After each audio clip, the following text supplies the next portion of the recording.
Ako sa Quezon City. Yes, sir. Okay? Nasa Cavite ako. Yes, sir. Now, Paano ako napapunta doon? sir, Now that you know, it's not my vehicle. yes, sir.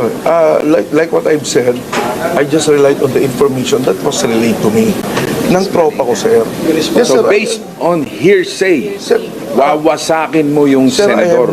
I have no intention Paano pa yung mga maliliit natin mga Sir, wala kababayan? po akong intention na sa akin kayo. Why will I do that?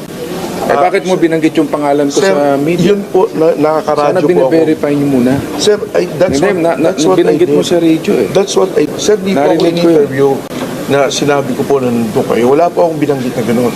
Just that, nandun po ako, na nagraradyo po ako, narinig po nila. Hindi, alam mo, Colonel, ako, bugbog na ako sa maling paratang. Sir, I have no Okay? intention. Ako, kahit saan ako pumunta, hindi ako umatras sa mga Yes, sir. laban na... Yes, sir. I understand. Yung sa totoo lang ako. Yes, sir. I No? understand. Ako rin po nasa to. Ang Oo. sinabi ko lang, sir, Nasa totoo ka? I have no intention of ruining your name. Just that, sir, yun lang po yung information na binigay sa akin.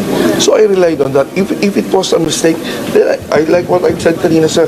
Nagkakamali tayo, lahat tayo tao nagkakamali. And I apologize. Pero kung hindi niyo po yan- You apologize to the public. Yes, sir. Yes, sir. Yes, sir. I have already apologized, Kano. I'm really sorry. I already apologized kanina. I already made an apology.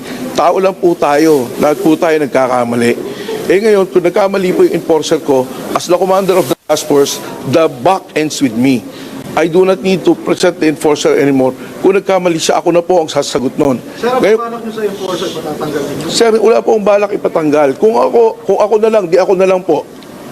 But the buck ends with me. The responsibility ends with me.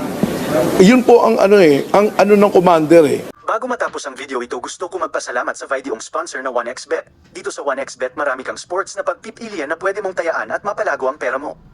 Suportahan ang paboritong team sa PBA at sa International NBA, volleyball o boxing pwedeng-pwede rito.